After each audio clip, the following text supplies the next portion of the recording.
Assalamualaikum warahmatullahi wabarakatuh. Bismillah, alhamdulillah, wassalatu wassalamu ala rasulillah wa ala alihi wa ashabihi wa mawalah. La haula wa la quwata illa billah, amma ba'd. Para maha santri kampus CIN Tulungagung yang sangat saya cintai, alhamdulillah kita bertemu lagi dengan kajian kita fikih. Semoga bermanfaat bagi kita fitini wa dunya wal akhirah, amin. Kita mulai dulu dengan bacaan Fatihah. Liridhaillah wa li syafaati Rasulillah sallallahu alaihi wasallam wa li karamati auliya illah lahumul Fatihah.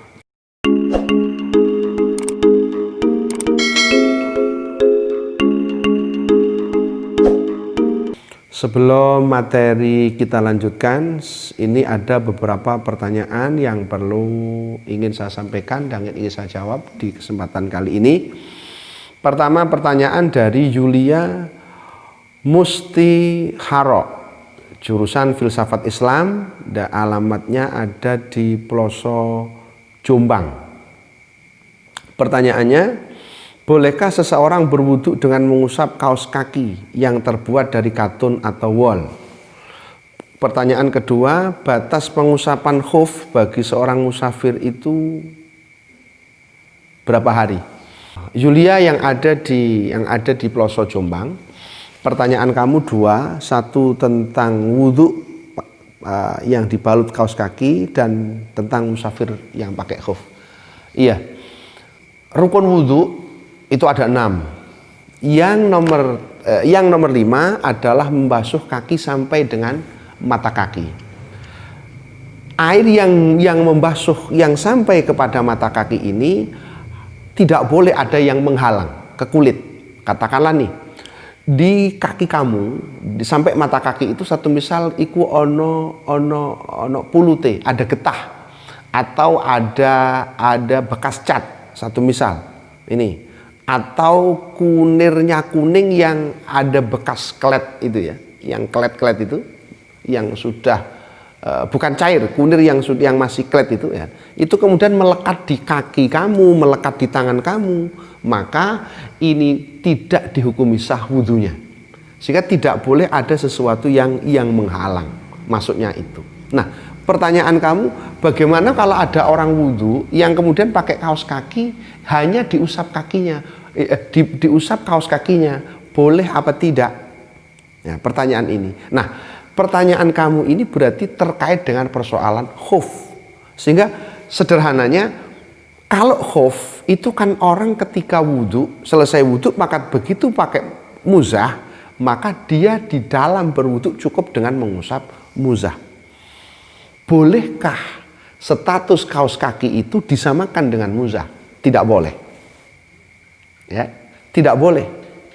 Jadi kaos kaki itu sama dengan ketika kamu pakai kain biasa, sehingga tidak boleh ya, kita pakai kaos kaki. Cara sederhananya, status muzah dengan kaos kaki itu sama apa tidak statusnya dengan muzah, sehingga ketika ada orang yang berwudu sebagai musafir atau ketika ia dalam rumah, cukup hanya membasuh kaos kaki yang terbuat dari wol atau katun itu. Tidak mencukupi ya. Ananda Yulia yang ada di Ploso Jombang itu tidak mencukupi. Oke, pertanyaan kedua adalah menyangkut seberapa hari orang musafir boleh pakai muzah.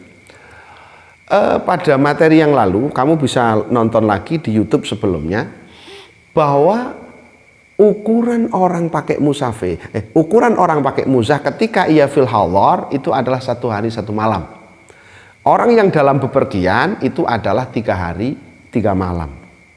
Nah, mulainya kapan? Dihitung mulai dari dia hadas. Jadi mulai dia wudhu pertama, begitu wudhu itu telah sempurna, kemudian sudah pakai kakinya sudah dibasuh pakai air, baru setelah itu kamu pakai muzah. Nah, sejak itulah kamu dihitung. Ukuran 24 jam itu dihitung sejak kamu wudhu yang pertama itu, pakai muzah itu. Nah, kemudian sampai 24 jam ketika kamu di rumah, maka ketika kamu wudhu tidak perlu untuk membasuh kaki, cukup mengusap muzahnya saja. Nah, kalau sudah habis batasnya, mulai dari yang pertama kamu pakai muzah, katakanlah jam 7 pagi, maka besok jam 7 pagi kamu harus sudah wudhu, kakinya dicuci pakai air, dan itu kemudian pakai muzah. Ini kalau ukuran yang di rumah. Kalau ukuran yang musafir seperti apa? Ya sama, dia 3 hari 3 malam itu dihitung sejak kapan dia hadas. Pada saat hadas pertama, kemudian wudhu secara sempurna, pakai muzah, maka itulah hitungan 1 hari. Nah, itu nanti hari kedua ketika wudhu tidak perlu membasuh kaki, cukup muzah. Hari kedua juga begitu, hari ketiga juga begitu. Baru masuk hari keempat, kamu tidak boleh mengusap muzah, harus wudhu lagi secara sempurna. Sekalipun kamu posisinya musafir loh, secara sempurna itu kamu basuh semuanya sampai kaki-kaki semuanya, baru kamu pakai muzah. Itu dihitung hari yang pertama. Katakanlah mungkin kamu musafir selama 10 hari, nah, atau 9 hari. Satu Ustaz nih begini, kalau saya musafir ada 3 hari, berarti ya 3 hari itu selesai. Kalau musafirnya 6 hari, berarti kamu ini cukup dimulai muzahnya hari yang keempat, masuk yang keempat itu baru dipakai. Ini Yulia yang ada di Peloso Jombang. Pertanyaan berikutnya adalah dari Ulifatu Salsabila yang ada di Wusto 11, alamat Kediri. Pertanyaannya, untuk mandi sunnah hari Jumat, apakah ada waktu utamanya? Misal sebelum terbit fajar atau ketika hendak berangkat ke masjid, atau bebas. Ulifatu yang ada di Wusto 11, beralamatkan di Kediri. Kalau berbicara utamanya mulai dari kapan? Mulai setelah sholat fajar. Itu yang paling utama. Jadi itu waktu itu mulai dari situ itu. Ya, jadi keutamaan orang untuk melaksanakan mandi Jum'ah ya pada pagi hari itu. Nah, cuma gini loh, yang lebih utama lagi di dalam orang mau mandi itu adalah ketika dia hendak berangkat ke masjid. Satu misal nih, hari Jumat masuk Jumatan, mulai masuk waktu zuhur, waktu Jumat setengah 12 siang. Kemudian kamu mau berangkatnya jam 11. Berarti sebelum jam 11 itu sunnah, itu utama. Jadi begitu kamu mandi langsung berangkat. Kalau berangkatnya jam 9, maka mendapatkan keutamaan lebih awal lagi. Karena kamu mandi jam 9 langsung berangkat ke masjid. Kalau kamu mandinya jam 7 pagi, terus kemudian langsung berangkat, maka itu keutamaannya di sini. Nah gitu loh. Ya, jadi bukan berarti kok mandinya habis subuh dengan niat untuk mandi Jumat, setelah itu kamu pergi kemana-mana, ke pasar, nanti kalau Jumat berangkat. Tidak, itu kesunahannya tidak sebagaimana ketika orang mau berangkat ke masjid. Jadi andaikan berangkat ke masjid, utama dia mandi. Cuma lek didelok, ya tetap utama sing jam 09, tetap utama sing jam 8. Mandi grujukan, mandi sunnah hari Jumat, habis itu berangkat ke masjid. Demikian yang dapat saya sampaikan. Berikutnya kita langsung ke materi. Bismillahirrahmanirrahim. Faslun. Wa syaraitu tayammumi utawi piro-piro syarate tayammum. Utawi piro-piro syarate tayammum iku khamsatu asya'a. 5 piro-piro suwiji-wiji. Rupane wujudul udri, wujude udzur, bisa farin sebab lunga, au maradin utawa lara. Nomor loro wadukhulu waktu sholati lan mlebune waktu sholat. Nomor 3 watolabul ma'i lan golek banyu. Wa ta'adzuru sakteruse wa ta'adzuru istikmalihi lan angele nggunakaken mak. Wa iwazuhu lan apes ing mak ba'da tolabi ing dalem sause golek. Wa turabu lan lebu at-tahiru kang suci. Alladzi kang lahu kang iku kedue aturab ghubarun utawi bleduk. Fa in khalatahu mongko lamun nyampuri ing turab apa jasun gamping aura malun utawa wedi lam yajus mongko ora wenang apa turab. Oke, sampai situ dulu saya jelaskan tentang tayamum. Apa toh tayamum itu? Tayamum ini adalah mendatangkan debu ke wajah dan ke kedua tangan sebagai pengganti dari wudhu. Jadi orang biasanya wudhu kan pakai air nih. Nah, ketika penggunaan air itu tidak mungkin, ketika orang tidak mungkin untuk menggunakan air yang disebabkan oleh hal-hal lain yang nanti akan disebutkan, maka dari air itulah berpindah kepada tayamum. Nah, ini perlu beberapa syarat. Orang kok kemudian aku tak pengen tayamum, tidak. Tayamum itu bukan sebuah pilihan. Jadi tayamum itu bukan sebuah pilihan. Tayamum itu adalah sebagai pengganti dari keberadaan air. Jadi ketika orang sudah tidak bisa menggunakan air, maka dia boleh dengan menggunakan tayamum. Tapi dengan syarat. Oke, syarat yang pertama, wujudul udri bisafarin aw maradin. Disebabkan adanya udzur yang disebabkan bepergian atau karena sakit. Satu misal nih, Anda sakit parah, ya, sakit parah yang dengan sakit itu ketika kamu menggunakan air maka kamu bisa sampai kepada berujung kepada kematian, atau penggunaan air itu akan memperlambat kesembuhan penyakit. Satu misal ini, ada orang yang terbakar tangannya, nih tangannya terbakar. Ini atau sekujur tubuhnya rusak, padahal itu menjadi anggota wudhu, tangannya suatu misal, atau karena wajah yang karena salah kosmetik, wajah yang karena salah kosmetik sehingga rusak wajahnya. Ini kalau terkena air bisa berbahaya ke kulit, ya. Suatu misal tambah parah penyakit, atau kalau toh sembuh lama banget.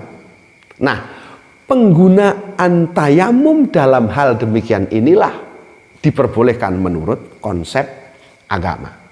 Anda sakit, Anda dalam perjalanan sehingga sulit untuk menemukan air, maka yang demikian ini diperbolehkan bagi kamu untuk melaksanakan tayamum. Oke, berikutnya, waduhulu waktu sholat, harus masuk waktunya sholat. Artinya begini, orang melaksanakan tayamum, satu misal nih, ada orang mau sholat duhur, boleh enggak tayamum jam 10? Padahal belum masuk waktu duhur. Ada orang mau melaksanakan sholat isya, boleh enggak jam 6:30 dia bertayamum? Tidak boleh. Karena apa? Karena syarat dari tayamum ini harus pada waktu di mana sholat itu bisa dilakukan. Ibaratnya mau sholat isya, maka Anda bertayamum ya jam 7 malam. Atau Anda mau melaksanakan duhur, maka Anda boleh bertayamum paling tidak itu 11:30 siang atau jam 12 siang. Sebelum itu tidak boleh, karena hari ini itu masuknya waktu duhur adalah jam 11:23. Itu hari ini. Lalu kalian semua melaksanakannya jam 11 tepat, ya tidak boleh, karena itu belum masuk waktu sholat. Oke, berikutnya, watolabul ma', harus cari air dulu. Nah, cuma cari air ini ketika persoalan tayamum sebab tidak adanya air. Kan begini, orang bertayamum itu kan disebabkan oleh dua hal. Satu, bisa jadi karena memang tidak ada air. Bisa jadi karena memang tidak ada air. Musim kemarau panjang, tidak ada air. Ataupun kalau ada, air itu dibutuhkan oleh binatang-binatang ternak. Karena untuk mencukupi kebutuhan mereka. Nggo pakan sapi, banyu nggih ngombe sapi, banyu nggih ngombe wedhus, atau untuk kebutuhan minuman kita. Ini loh. Ada air tapi hanya untuk hal-hal yang pokok. Maka orang boleh bertayamum, itu satu. Kedua, karena disebabkan oleh satu penyakit.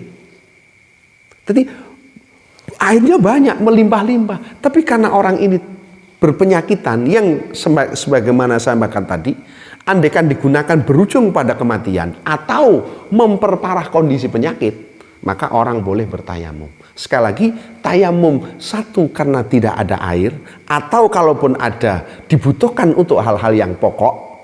Dua, disebabkan oleh sebuah penyakit. Nah ini loh. Jadi mencari air di sini ini, yang nomor 3 ini, golek banyu. Itu harus kita cari dulu airnya. Nggak angger-angger, wes gak ono banyu. Barangkali di sumber sana ada, barangkali di tempat sana ada. Kita cari dulu. Kalau memang sudah gak ono, baru kita melaksanakan tayamum. Berikutnya, wa ta'adzuru istimalihi wa izazuhu ba'da tolab. Lah ini wa ta'adzuru istimalihi, kesulitan untuk menggunakan. Ya ini karena faktor sakit tadi itu. Jadi karena memang ada sakit yang menyebabkan kita tidak boleh untuk menggunakan air. Tapi ini maaf, harus menurut petunjuk dokter.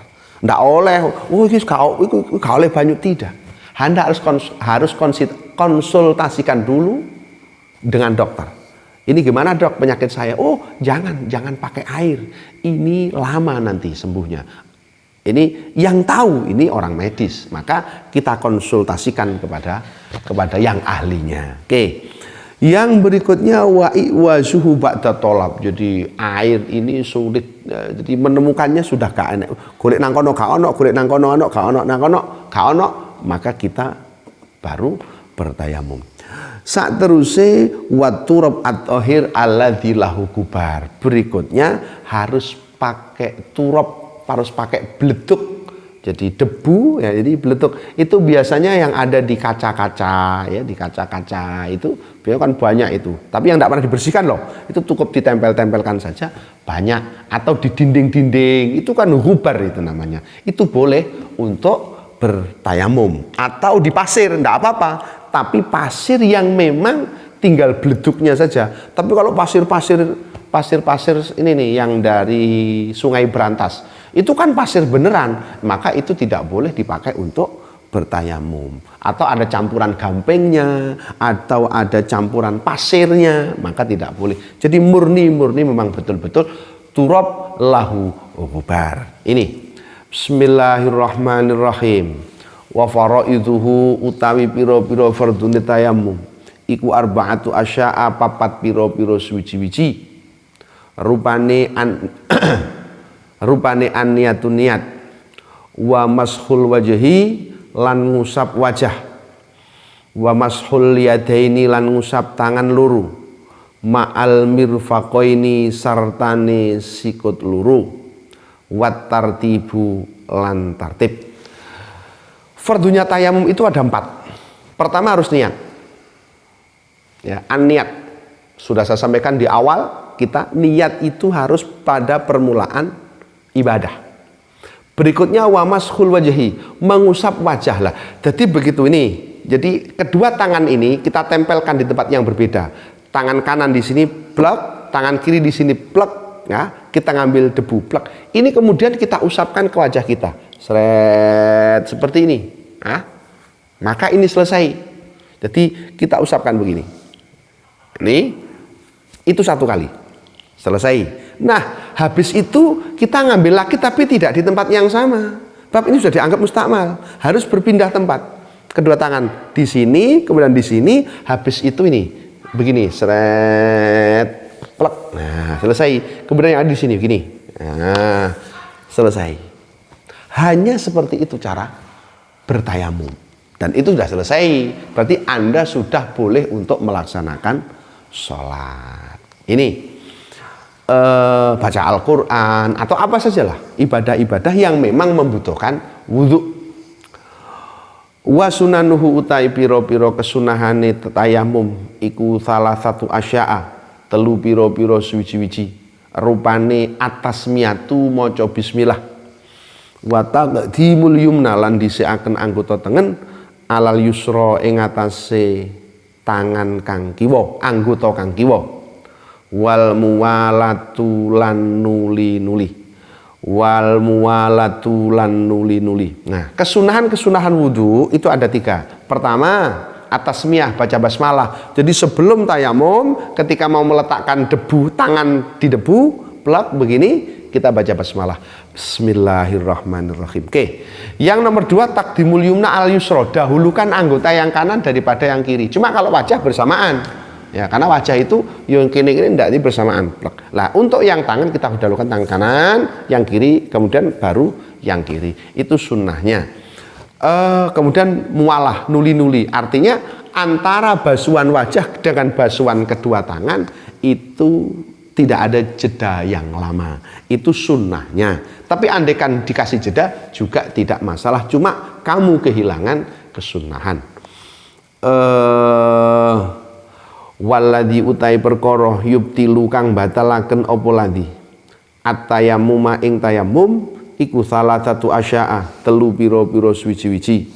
Rupane ma barang abtola kang batalaken apa ma al wudhu'a ing wudhu, wa ru'yatul ma'i lan ningali banyu fi ghairi waqti sholati ing dalem liyane waktune sholat, waridatu lan murtad. Oke. Hal-hal yang bisa membatalkan wudhu itu pertama adalah ma'abtulal wudhu. Hal-hal yang membatalkan tayamum itu ada 3. Pertama adalah ma'abtulal wudhu. Segala yang membatalkan wudhu yang kemarin sudah saya sampaikan di awal itu ada 4. Ini juga menjadi hal yang membatalkan tayamum. Segala yang membatalkan wudhu itu juga menjadi segala yang membatalkan tayamum. Yang kedua, wa ru'yatul ma'i fi ghairi waktu sholat. Anda melihat air di selain waktu sholat. Jadi gini. Kamu habis tayamum. Setelah tayamum mau berangkat sholat itu ya. Habis tayamum ada sholat. Tahu-tahu hujan datang. Rujuk. Batal wudhumu. Karena kamu melihat air dan kamu belum melaksanakan sholat toh. Nah, ini. Jadi pokoknya kamu wudhu, kamu tayamum, habis, contoh sederhananya begitu. Kamu tayamum, habis tayamum hujan datang, deras banget. Maka bagaimana? Batal itu tayamumnya. Karena Anda melihat air sebelum Anda melaksanakan di luar waktu sholat. Yang terakhir waridatu dan murtad. Jadi Anda murtad, keluar dari agama, berarti batal wudhunya. Demikian yang dapat saya sampaikan untuk pertemuan kali ini. Wallahul muwaffiq ila aqwamit thoriq. Assalamualaikum warahmatullahi wabarakatuh.